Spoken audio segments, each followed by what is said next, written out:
আসসালামু আলাইকুম সবাইকে। তোমাদের জন্য একটা খুবই স্পেশাল ক্লাস নিয়ে আসছি। ক্লাসের নাম হচ্ছে পরিমাণগত রসায়ন চ্যাপ্টার রিভিউ।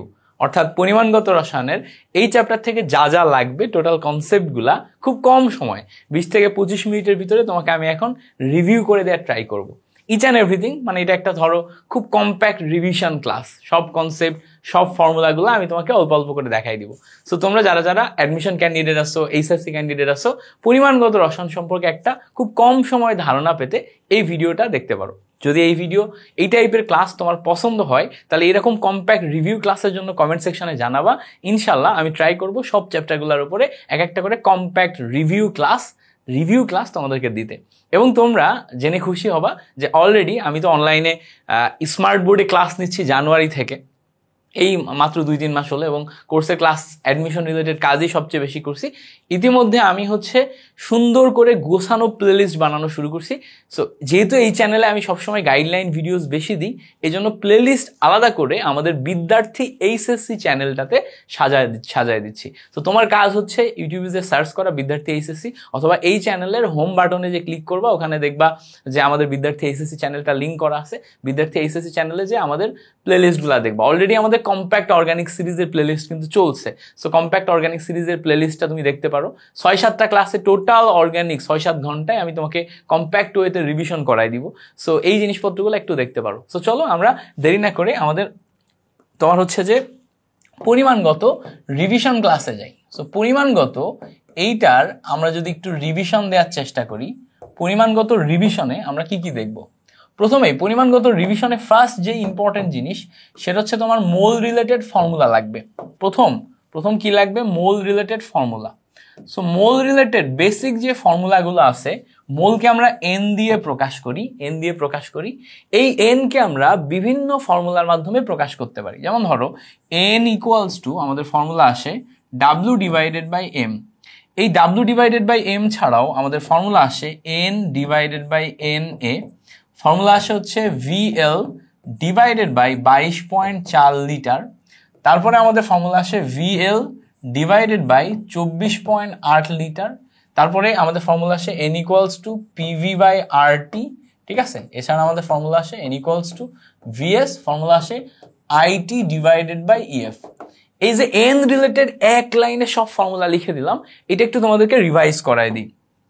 এখানে বেসিক এই এন মানে হচ্ছে মোল, এটা হচ্ছে সরাসরি মোল প্রকাশ করে।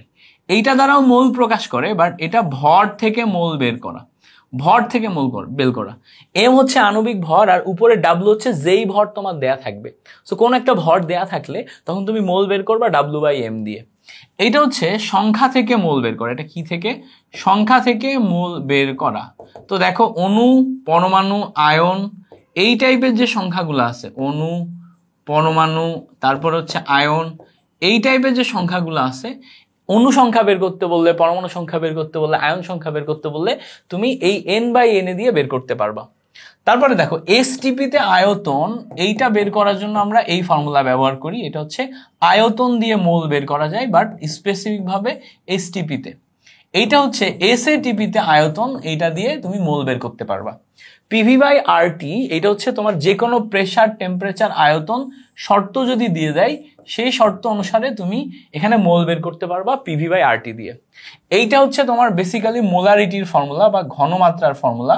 মোলারিটি থেকে মোল বের করতে যদি বলে তখন তুমি এন ইকুয়ালস টু ভিএস দিয়ে করবা, যেখানে এই ভি হচ্ছে আমার লিটারে। আর এই ফর্মুলাটা হচ্ছে তড়িৎ রসায়নের মোল। এই ফর্মুলাটা কি? তড়িৎ রসায়নের মোল। কখনো যদি তোমার তড়িৎ বিশ্লেষণ বের করতে বলে, ফ্যারাডের সূত্র দেয়া থাকে, তখন তুমি ওইটা দিয়ে মোল বের করতে পারবা। সো এই যে জিনিসপত্রগুলো আমরা দেখলাম, এগুলো হচ্ছে আমার মোল বের করার ফর্মুলা। সো এই ফর্মুলাগুলো তুমি যদি ভালো করে বুঝো, এগুলোর ব্যবহার শিখো, তাহলে মোল রিলেটেড যে কোনো ম্যাথ তুমি এই ফর্মুলাগুলো থেকে করতে পারবা। সো তড়িৎ রসায়নের প্রথম স্টেপ যেটা তোমার শেখা লাগবে সেটা হচ্ছে এই ফর্মুলাগুলো ব্যবহার করে ম্যাথ করতে পারা। ওকে, সো আসলো আমাদের প্রথম জিনিস। এরপরে আসো দ্বিতীয় জিনিস হচ্ছে আমাদের যেটা মাস শেখা লাগবে সেটা হচ্ছে সহগ অনুপাত সূত্র। কি শেখা লাগবে? সহগ অনুপাত সূত্র। সো সহগ অনুপাত সূত্র যেটা আমাদের পরিমাণগত রসায়নের খুবই গুরুত্বপূর্ণ একটি পার্ট। সহগ অনুপাত সূত্র না হলে তুমি বিক্রিয়া থেকে ম্যাথ করতে পারবা না। তো সহগ অনুপাত সূত্র ব্যাপারটা কি একটু যদি তোমাকে দেখাই, ধরো যে কোনো আমার একটা বিক্রিয়া দেয়া আছে, ধরো আমার এ মোল এ বি মোল বি এর সাথে বিক্রিয়া করে সি মোল সি তৈরি করে। এই বিক্রিয়ার জন্য তুমি যদি সহগ অনুপাত সূত্র লিখো, তো এই এ এর জন্য মোল লেখা হয় এন অফ এ, তার সামনে দেখো সহগ এ দেয়া আছে, তো এই সহগ দিয়ে যদি ভাগ করি তাহলে একটা অনুপাত পাওয়া যায়। সেম ভাবে এই বি এর জন্য মোল লিখবা এন অফ বি, তার সামনে দেখো একটা সহগ দেয়া আছে, সহগকে তুমি যদি ভাগ করো তাহলে একটা অনুপাত পাওয়া যায়। সেম ভাবে এন অফ সি, সামনে সহগ দিয়ে যদি ভাগ করো এন অফ সি, একটা অনুপাত পাওয়া যায়। তো কোন একটা মোল এবং তার সহগ, এটার যে অনুপাত একটা বিক্রিয়ার জন্য এই সব অনুপাতগুলা সমান। তো অবশ্যই তুমি যদি সহগ অনুপাত সূত্র লিখতে চাও, তো সহগ অনুপাত সূত্রের জন্য তোমাকে বিক্রিয়াটাকে ব্যালেন্স করে নিতে হবে, না হলে হবে না। যেমন ধরো আমরা যদি একটা বাস্তব উদাহরণ দিই, আমরা ধরো নাইট্রোজেন প্লাস হাইড্রোজেন বিক্রিয়া করে অ্যামোনিয়া তৈরি করলাম। এই বিক্রিয়াটা কি ব্যালেন্স অবস্থায় আছে? উত্তর হচ্ছে না, ব্যালেন্স অবস্থা নেই। 1 মোল নাইট্রোজেন 3 মোল হাইড্রোজেনের সাথে বিক্রিয়া করে 2 মোল অ্যামোনিয়া তৈরি করে, এবার ব্যালেন্স হয়েছে। এবার তুমি নাইট্রোজেনের মোল লিখবা N of nitrogen divided by তার সহগ 1 দিয়ে যখন ভাগ করবা, এর যে অনুপাত সেই অনুপাতটাই তুমি হাইড্রোজেনের যখন জন্য মোল লিখবা এবং তার সহগ দিয়ে ভাগ করবা, এই অনুপাতটা সমান হবে। সেম ভাবে তুমি যখন অ্যামোনিয়ার জন্য মোল লিখবা N of ammonia divided by 2, এই অনুপাত দিয়ে আমাদের সমান হবে। তো এই যে জিনিসটা, এটা আসলে হচ্ছে আমাদের সহগ অনুপাত সূত্র। কি সহগ অনুপাত সূত্র? তো সহগ অনুপাত সূত্র দিয়ে এরকম আমরা বিক্রিয়া থেকে মোল ফরম্যাটে কনভার্ট করতে পারি। সো বিক্রিয়া থেকে মোল ফরম্যাটে কনভার্ট করে উপকারটা কি? উপকার হচ্ছে তুমি যখন এই জায়গায় ক্যালকুলেশন করবা, সাপোজ ধরো নাইট্রোজেনের মোলের সাথে হাইড্রোজেনের মোলের ক্যালকুলেট করতে চাচ্ছ, সো এই নাইট্রোজেনের মোলকে কনভার্ট করে এখন তুমি 1/1 ইন্টু এই এন কে কনভার্ট করে W/M এ রূপান্তর করতে পারো, অর্থাৎ ভর বসাতে পারো। এই হাইড্রোজেনের মোলে তুমি কিন্তু আয়তন বসাতে পারো বা সংখ্যা বসাতে পারো, ডিপেন্ড করে তুমি কি চাচ্ছ। এখানে 22.4 লিটার, তুমি এখানে আয়তন বসাই দিলা। তো আয়তন বসাই দিলে এখানে তুমি বসায় পরবর্তীতে ক্যালকুলেশন করতে পারবা। সো ক্যালকুলেশন করার জন্য তোমার যা যা দরকার করতে পারবা। তাহলে এটা কি দেখলাম? এটা দেখলাম আমরা সহগ অনুপাত সূত্র। সহগ অনুপাত সূত্র দিয়ে আরেকটা জিনিস বের করা যায়, খুবই ইম্পর্টেন্ট। এখান থেকে সহগ অনুপাত সূত্র দিয়ে যে কোনো ক্যালকুলেশন করা যায়, বাট সহগ অনুপাত সূত্র দিয়ে আরেকটা গুরুত্বপূর্ণ জিনিস বের করা যায়, সেটা হচ্ছে লিমিটিং বিক্রিয়ক। কি বের করা যায়?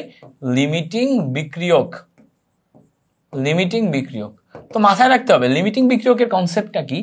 খেয়াল করো, আমরা যখনই এ মোল এ এর সাথে বি মোল বি এর বিক্রিয়ার কথা বলতেছি, বিক্রিয়া করে সি মোল সি উৎপন্ন করছে, এটার কথা বলতেছি। খেয়াল করো এই জায়গাতে এই এর যে মোল সংখ্যা সেটাকে আমরা এন অফ এ বলি, তাই না? এন অফ এ বলি ডিভাইডেড বাই তার তুল্য সংখ্যা। বি এর যে মোল সংখ্যা এন অফ বি বলি ডিভাইডেড বাই তুল্য সংখ্যা। সি এর যে মোল সংখ্যা এন অফ সি বলি ডিভাইডেড বাই তার তুল্য সংখ্যা। জেনারেলি আমাদের সিস্টেম অনুযায়ী প্রত্যেকের অনুপাত সমান হওয়ার কথা। সিস্টেম অনুযায়ী কি? প্রত্যেকের অনুপাত সমান হওয়ার কথা।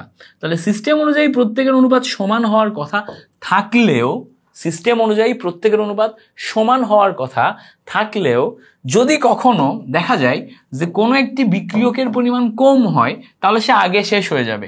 ধরো এ বিক্রিয়ক এবং বি বিক্রিয়ক, এই দুইটার ভিতর যেটার পরিমাণ কম সে আগে শেষ হয়ে যাবে।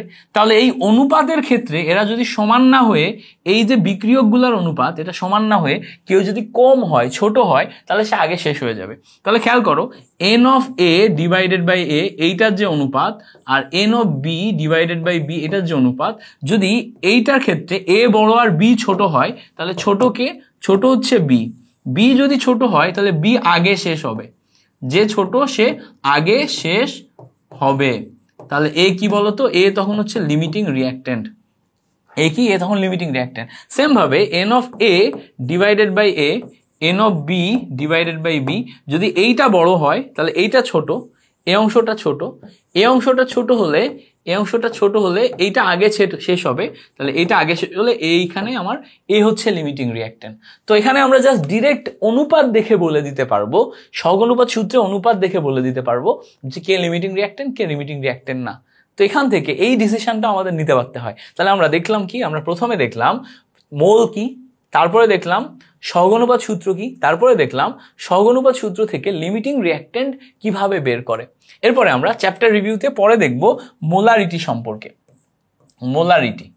মোলারিটি হচ্ছে একটা স্পেসিফিক টাইপ এবং খুবই চমৎকার একটা ফর্মুলা। মোলারিটির ফর্মুলা হচ্ছে S equals to 1000 W divided by mv। এটা হচ্ছে মোলারিটির ফর্মুলা। এই ফর্মুলা এমন একটা ফর্মুলা, এই ফর্মুলা থেকে তুমি ঘনমাত্রা সম্পর্কিত সবকিছু বের করতে পারবে। এবং বিলিভ মি, এখান থেকে হিউজ পরিমাণ কোশ্চেন আসে। তোমার এস কখনো দেয়া থাকবে, ডাব্লুর পরিমাণ বের করতে বলবে, mv দেয়া থাকবে, কখনো এখান থেকে মানে যে কোনো একটা ভেরিয়েবল বের করতে বলবে, বাকিগুলা দেয়া থাকবে, সোজা কথা। তো কখনো ঘনমাত্রা বের করতে বলে, কখনো ভর বের করতে বলে, কখনো আয়তন বের করতে বলে, কখনো আণবিক ভর বের করতে বলে, ডিপেন্ড করে কোনটা চাচ্ছে তার উপর। যখন যেটা বের করতে বলে সেটা, যদি ধরো ডাব্লু বের করতে বলে, তাহলে ডাব্লু ইকুয়ালস টু ফর্মুলা চলে আসে এস mv ডিভাইডেড বাই 1000। এই ফর্মুলাতে সবসময় আমাদের মনে রাখতে হয় যে আমরা এই আয়তন বসাই মিলিলিটারে। আয়তন কিসে বসাই? মিলিলিটারে। আয়তন যদি আমরা মিলিলিটারে না বসাই তাহলে ফর্মুলা ভুল হয়ে যাবে। সো আমাদের আয়তন সবসময় বসাতে হবে মিলিলিটারে। এটা একটা খুব গুরুত্বপূর্ণ ফ্যাক্ট, ঠিক আছে? সো মোলারিটি এইটার ক্ষেত্রে আমরা SMB, W equals SMB divided by 1000, এইটা কিন্তু আমরা বের করি। আচ্ছা, সো এইটা বের করার পাশাপাশি এখান থেকে মোলারিটি ছাড়াও আমরা নর্মালিটি বলে আরেকটা টার্ম শিখি, যেটা আমাদের দরকার। মোলালিটি বলেও দরকার পড়ে, বাট মোলালিটি থেকে আমাদের ম্যাথ আসবে না। আমরা নর্মালিটি বলে আরেকটা টার্ম পাবো, নর্মালিটি। এই টার্মটাও আমাদের এখানে দরকার। তাহলে টার্মটা কি? নর্মালিটি। আরেকটা টার্ম আছে যেটা আমাদের দরকার। সো নর্মালিটি এবং মোলারিটির ভিতরে একটা রিলেশন জানলেই সব ম্যাথ করা যায়, সেটা হচ্ছে মোলারিটি ইন্টু তুল্য সংখ্যা ইকুয়ালস টু নর্মালিটি। এই একটা রিলেশন তুমি যদি জানো তাহলে সব ম্যাথ করতে পারবা। এখন তুল্য সংখ্যা কি? তুল্য সংখ্যার আবার ডিটেল কনসেপ্ট আছে। তুল্য সংখ্যার কনসেপ্ট আমাদের সেভাবে শিখতে হয়, যার যা কিছু আছে তাই তার তুল্য সংখ্যা এভাবে বলা হয়। এন্ড তুল্য সংখ্যার কনসেপ্টটাও তুমি আমার কোন একটা অ্যাডমিশন ক্লাস দেখে শিখে নিও। তো তুল্য সংখ্যার কনসেপ্ট লাগে। সো নর্মালিটি অ্যান্ড মোলারিটি এই দুইটার রিলেশন জানলে তুমি এখান থেকে ইচ অ্যান্ড এভরিথিং পড়তে পারবা। আচ্ছা, এবার দেখো নর্মালিটির পর আমাদের পরবর্তী যে কনসেপ্টটা লাগবে সেটা হচ্ছে শতকরা ঘনমাত্রা, যেটা আমার মাস্ট লাগবে। এবং এই শতকরা ঘনমাত্রা থেকে সবচেয়ে বেশি প্রশ্ন আসে। শতকরা ঘনমাত্রা থেকে সবচেয়ে বেশি প্রশ্ন আসে। শতকরা ঘনমাত্রার ক্ষেত্রে আমাদের ফর্মুলা হচ্ছে S equals to 10x divided by m। শতকরা ঘনমাত্রার ক্ষেত্রে ফর্মুলা কি?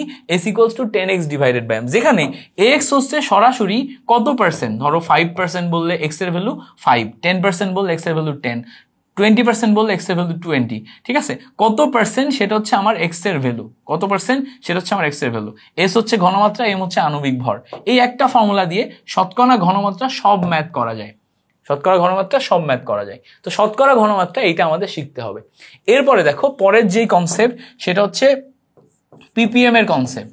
পিপিএম, পিপিপি, পিপিটি তিনটাই লাগে, বাট আমাদের বেসিক্যালি পিপিএম শিখলেই হয়। সো পিপিএম এর একটা ফর্মুলা হচ্ছে PPM equals to S M into 10 to the power 3, SM into 10 to the power 3, যেখানে S হচ্ছে ঘনমাত্রা, M হচ্ছে আণবিক ভর।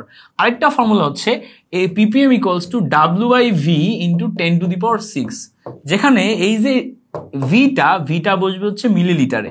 ভিটা বসবে কিসে? মিলিলিটারে। মিলিলিটারে না বসালে কিন্তু ভুল হয়ে যাবে, ঠিক আছে? মিলিলিটারে। এবার দেখো এখানে আমরা পিপিএম এর ফর্মুলাতে আমরা PPM equals to x into 10 to the power 4 বসাতে পারবো। এবার বলবো ভাই x into 10 to the power 4 এটা কই থেকে আসলো? দেখো x হচ্ছে ওই যে আমাদের শতকরা ঘনমাত্রার শতকরা পরিমাণ কত ছিল সেটা ছিল, x into 10 to the power 4 বসাতে পারবো। তাহলে পিপিএম এর formula SM into 10 to the power 3 দিয়ে করা যায়, W/V into 10 to the power 6 দিয়ে করা যায়, x into 10 to the power 4 দিয়ে করা যায়। এই যে তিন ধরনের ফর্মুলা, এই তিন ধরনের ফর্মুলা দিয়ে তোমাকে পিপিএম বের করা শিখতে হবে। পিপিএম বের করা শিখতে হবে। পিপিএম যদি বের করতে না পারো তাহলে হবে না, কারণ পিপিএম থেকে হিউজ পরিমাণে কোশ্চেন আসে, হিউজ পরিমাণ কোশ্চেন আসে। পিপিএম ভালো করে শিখবা, পিপিএম ভালো করে শিখবা, ওকে? পিপিএম ভালো করে শিখবা। এছাড়া এই চ্যাপ্টার থেকে তোমার আরো কয়েকটা জিনিস লাগবে, যেমন হচ্ছে প্রাইমারি স্ট্যান্ডার্ড পদার্থ লাগবে, প্রাইমারি স্ট্যান্ডার্ড পদার্থ লাগবে, প্রাইমারি স্ট্যান্ডার্ড পদার্থ অ্যান্ড সেকেন্ডারি স্ট্যান্ডার্ড পদার্থ। এই দুইটা জিনিস কার কোনটা উদাহরণ সেটা তোমাকে ভালো করে জানা লাগবে। প্রাইমারি স্ট্যান্ডার্ড পদার্থের উদাহরণ, সেকেন্ডারি স্ট্যান্ডার্ড পদার্থের উদাহরণ, এটা ভালো করে জানা লাগবে। আচ্ছা, এবার পিপিএম দেখার পর এরপরে গুরুত্বপূর্ণ পার্ট আসে হচ্ছে তোমার লঘুকরণ সূত্র। কি আসে? লঘুকরণ সূত্র। সো লঘুকরণ সূত্র মানে হচ্ছে কোন একটা দ্রবণের ভিতরে আমরা দ্রবণকে ফিক্স রেখে, মানে দ্রবণটাকে চেঞ্জ করব না, জাস্ট পানি দিব, দিয়ে ঘনমাত্রা পরিবর্তন করব। তো ধরো একটা দ্রবণ অলরেডি আমার কাছে আছে, হ্যাঁ, ধরো আমার কাছে একটা দ্রবণ অলরেডি আছে। তো এইটা একটা পাত্র, এই পাত্রের ভিতর অলরেডি একটা দ্রবণ আছে আমার। সো এই দ্রবণের যে ঘনমাত্রা সেটা S1V1 অলরেডি দেয়া আছে।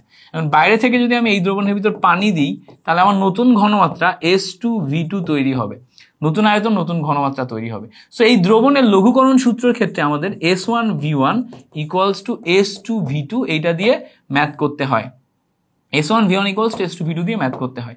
এখন কতটুকু পরিমাণ ঢালতে হবে পানি, কতটুকু পরিমাণ যোগ করতে হবে বা কতটুকু পরিমাণ বাদ দিতে হবে, সেই বাদ সবসময় ডেল ভি, সেই বাদ সবসময় ডেল ভি, এবং সেটা আসে V2 মাইনাস V1 বা V1 মাইনাস V2 এই পার্থক্য থেকে। ঠিক আছে, তো আমাদের লঘুকরণ সূত্রের ক্ষেত্রে S1V1 ইকুয়ালস টু S2V2 এটা আসে বেসিক ফর্মুলা। তারপরে কতটুকু পরিমাণ বাদ দিতে হবে, কতটুকু পরিমাণ ঢালতে হবে সেটা আমরা করি কিভাবে, del V equals to V2 minus V1, V1 minus V2 এটা থেকে। সো আশা করি এই ব্যাপারটা ক্লিয়ার হয়েছে। লঘুকরণ সূত্র এই ব্যাপারটা আমাদের যা যা লাগবে আমরা শিখতে পারছি। ওকে, এই পর্যন্ত ঠিক আছে। এবার দেখো লঘুকরণ সূত্র এইটা শেখার পরে পরবর্তীতে আমাদের যেই জিনিসটা মাস্ট লাগবে সেটা হচ্ছে টাইট্রেশন। কি লাগবে, টাইট্রেশন, টাইট্রেশনের সূত্র। ঠিক আছে, তো টাইট্রেশনের ভিতরে আমাদের অনেকগুলা টাইপ আছে, যেমন হচ্ছে অ্যাসিড বেস টাইট্রেশন, অ্যাসিড ক্ষার টাইট্রেশন, আরেকটা টাইট্রেশন আছে সেটা হচ্ছে জারণ বিজারণ টাইট্রেশন, জারণ বিজারণ টাইট্রেশন। সো জারণ বিজারণ টাইট্রেশন, অ্যাসিড ক্ষার টাইট্রেশন যেটাতেই তুমি যাও ফর্মুলা সেম। যেমন ধরো টাইট্রেশনের ক্ষেত্রে অ্যাসিড বেস টাইট্রেশনে তুমি যদি যাও তাহলে summation of EN of acid equals to summation of EN of base, এই ফর্মুলা দিয়ে তুমি অ্যাসিড বেস টাইট্রেশন করতে পারো। এখন ধরো এর মানে কি, যতগুলো অ্যাসিড দিয়ে তুমি টাইট্রেশন করবা সব অ্যাসিডগুলোকে বাম সাইডে লিখবা, যতগুলো বেস দিয়ে তুমি টাইট্রেশন করবা সব বেসগুলোকে ডান সাইডে লিখবা। ই মানে তুল্য সংখ্যা, এন মানে মূল সংখ্যা। এখন যদি তার ঘনমাত্রা আয়তন দেয়া থাকে তাহলে N ইকুয়ালস টু VS ভাঙবা, যদি তোমার W মানে ভর দেয়া থাকে তাহলে W/M ভাঙবা, যদি তোমার সংখ্যা দেয়া থাকে তাহলে N/N ভাঙবা, অর্থাৎ কি দেয়া আছে তার উপর ডিপেন্ড করে মোলকে ভেঙে লিখবা। সো এইভাবে তুমি টাইট্রেশন করবা, সবগুলা বসাবা, যেটার ভ্যালু দেয়া থাকবে না ওইটা অটোমেটিক বের হয়ে যাবে। সো এইটা হচ্ছে আমার টাইট্রেশনের ফর্মুলা। এবার ধরো জারণ বিজারণ টাইট্রেশনের ক্ষেত্রে কি হবে, তুমি লেফট সাইডে সামেশন অফ EN অফ, তুমি ধরো জারক নিলা, যতগুলা জারক সবগুলা তুমি বাম সাইডে নিলা, আর সামেশন অফ EN অফ বিজারক, যতগুলা বিজারক সবগুলা তুমি কি করলা, বাম সাইডে নিলা। এভাবে তুমি হচ্ছে জারণ বিজারণ টাইট্রেশনও করতে পারছো। সেম ভাবে একই পদ্ধতিতে তোমার এই জায়গার ক্যালকুলেশনটাও করতে হবে। ঠিক আছে, জারণ তোমার অ্যাসিড বেস টাইট্রেশনের ক্ষেত্রে বেজের পরিবর্তে এখানে কিন্তু শুধু মেটালও দেয়া থাকে, অনেক ক্ষেত্রে শুধু ধাতু দেয়া থাকে, কারণ ধাতুই তো আমাদের এখানে ক্ষার হিসেবে কাজ করে, তাই না? তো অনেক ক্ষেত্রে মেটাল বা ধাতুও দেয়া থাকে। তাহলে এই ক্ষেত্রে আমরা টাইট্রেশনের দুইটা পার্টে দুইটা ফর্মুলা সম্পর্কে জানলাম, যে এইটা সম্পর্কে আমাদের জানতে হবে এবং ডিটেলস ম্যাথ শিখতে হবে। ওকে, এরপরে দেখো টাইট্রেশনের পরে দ্রবণের প্রকৃতি নির্ণয়, এটা একটা ফর্মুলা খুবই ইম্পর্টেন্ট। দ্রবণের প্রকৃতি নির্ণয় এটা শিখতে হয়। দ্রবণের প্রকৃতি মানে কি, দ্রবণের প্রকৃতি মানে হচ্ছে তুমি একটা পাত্রের ভিতরে প্রথমে কিছু অ্যাসিড ঢুকাবা, তারপর কিছু ক্ষার ঢুকাবা, তারপর আবার কিছু অ্যাসিড ঢুকাবা, তারপর কিছু মেটাল ঢুকাবা। তার মানে একটা দ্রবণের ভিতরে যা খুশি তা ইচ্ছা মতো দিবা।